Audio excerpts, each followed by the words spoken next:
দিদিভাই কিচেনে সবাইকে স্বাগত। আজকে আবার চলে এসেছি নতুন একটা রেসিপি নিয়ে।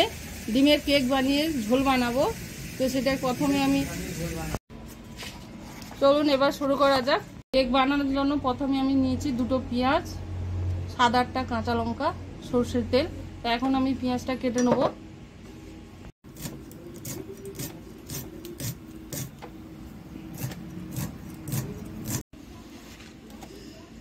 আমার লঙ্কাগুলো কেটে নিয়েছি। এখন আমি ডিমগুলো ফাটাবো। 9টা ডিম নিয়েছি এখানে। তো ডিমগুলো এখন আমি ফাটিয়ে নেব। ডিমটা ফাটিয়ে নিচ্ছি।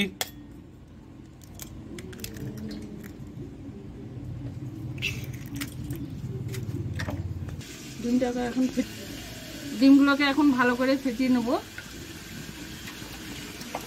এতে পরিমাণ মতন পেঁয়াজ, লঙ্কা, লবণ দিয়ে দেওয়া হবে। ডিমগুলো আমার ফাটানো হয়ে গেছে। এখন আমি এর মধ্যে দিয়ে দেবো কাঁচা লঙ্কা কুচনো,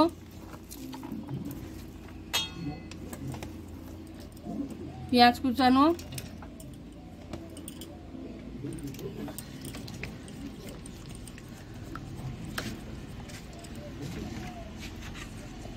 একটু সরষের তেল,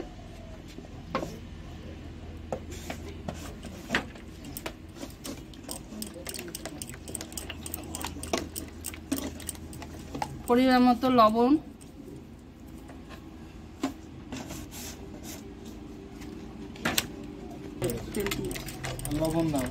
ডিমটাকে ভালো করে আরো একটু ফেটিয়ে নেব।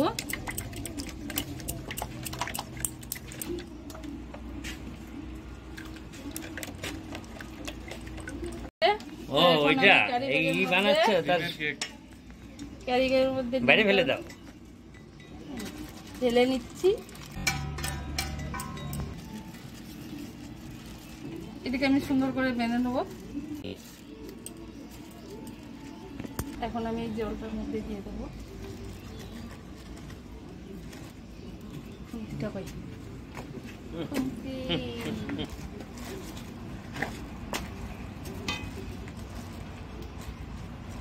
ওই গামলা নিয়ে তো ঢাকিয়ে দেবো। ডিমের কেকের ঝোল বানানোর জন্য নিয়েছি 2টো পেঁয়াজ, 3টে রসুন, এতটা পরিমাণ আদা। তো এখন আমি এইগুলো কেটে নেব। ডিমের কেক আমার রেডি। এবার আমি নামিয়ে নেব।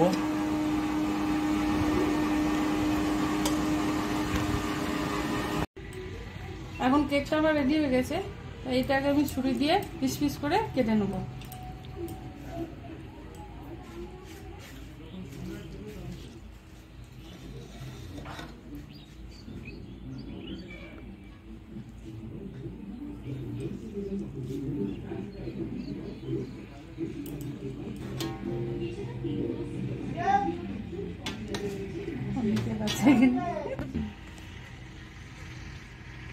দেখুন এইরকম সুন্দরভাবে কেকটা কিভাবে তৈরি হয়ে গেছে ডিমের। এখন আমি এগুলোকে তেলে ভাজবো। ভাজার পরে আমি ঝোল বানাবো। চলুন। ভিডিওটা হচ্ছে, চুপচাপ থাকো, কথাগুলো ঠিক করে বলো। ভিডিও গরম হয়ে গেছে। এখন আমি ডিমের এগুলো ভেজে নেবো, কেকগুলো।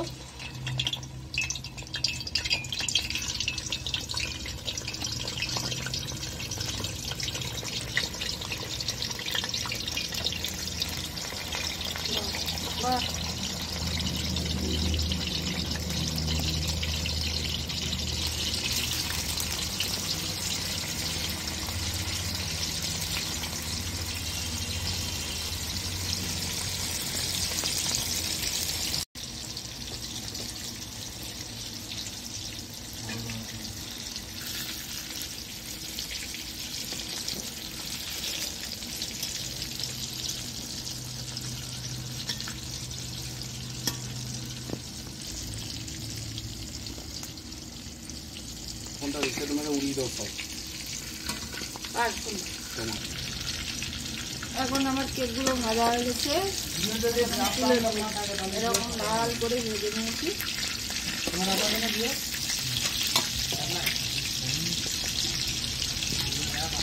এইভাবে সুন্দর করে লাল করে ভেজে নিয়েছি। এখন আর একটু সরষের তেল দিয়ে দেবো এর মধ্যে।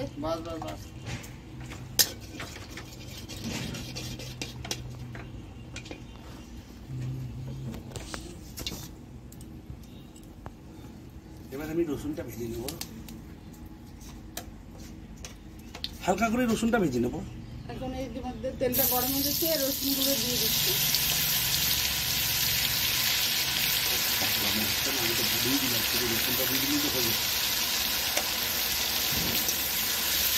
রসুনটাকে হালকা করে ভাজবো, নাহলে গন্ধ করবে।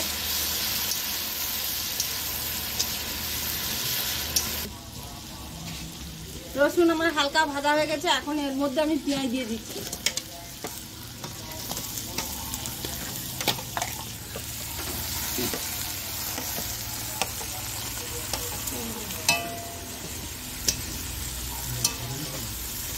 পেঁয়াজটাকে ভালো করে ভাজবো।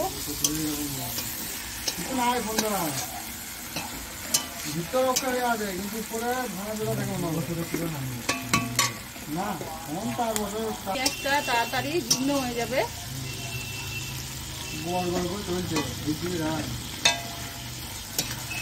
পেঁয়াজটা আমার হালকা ভাজা হয়ে গেছে, এখন আমি এর মধ্যে দিয়ে দিচ্ছি আদা বাটা।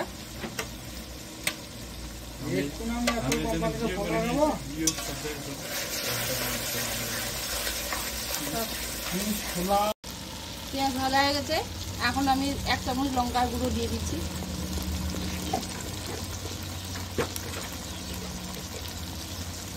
হাফ চামচ হলুদের গুঁড়ো দিয়ে দেবো।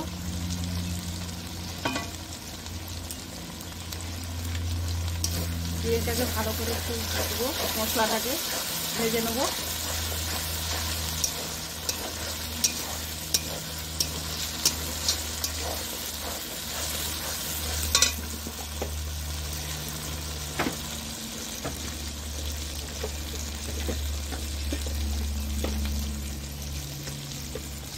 দিয়ে দিচ্ছি পরিমাণ মতো লবণ। গোলমরিচ আর ইসে দিয়ে চা খাওয়ানো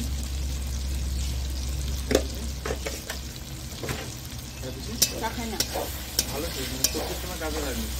সবজি লাগবে তেমন গোলমরিচ রঙের চা করবে। মশলাটা এরকম সুন্দর করে লাল করে ভেজে নিতে হবে।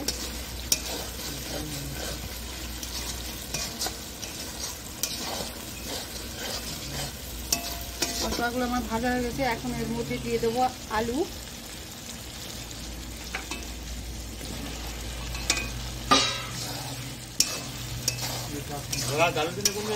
আমি এর মধ্যে জল দিয়ে দেবো। বন্ধ হয়ে গিয়েছিল, ওখানে গিয়ে এই মালটাকে বন্ধ করে এই দাদু খাইছি। গোলমরিচ দেয় নাকি? ডিমের কেকগুলো এর মধ্যে এখন দিয়ে দিচ্ছি। সবই দিয়ে দাও, কিছু না দেয় পাব না। গোলমরিচ তো দেয় না।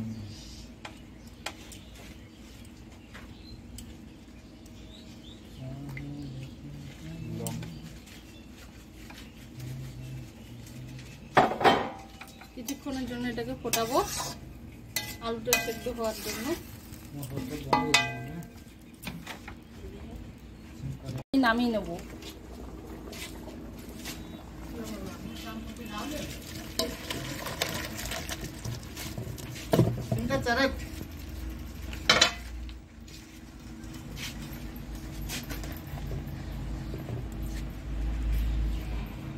আমার ডিমের কেকের ঝোলটা রেডি হয়ে গেছে। এইভাবে আপনারা চাইলে বাড়িতে বানাতে পারেন, দেখবেন খুব ভালো লাগবে খেতে। আমার যে চ্যানেলটি সাবস্ক্রাইব করবেন।